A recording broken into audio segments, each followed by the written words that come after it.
Hi guys, today we will talk about how to fix or how to solve the problem of to know how to fix or how to solve server error on Magic Tales 3. You should just go to settings.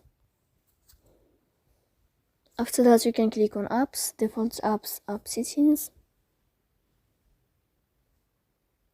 Then you can go to Magic Tales 3 and you will enter here in this page. Then you can click on force stop. In the end you can click on storage.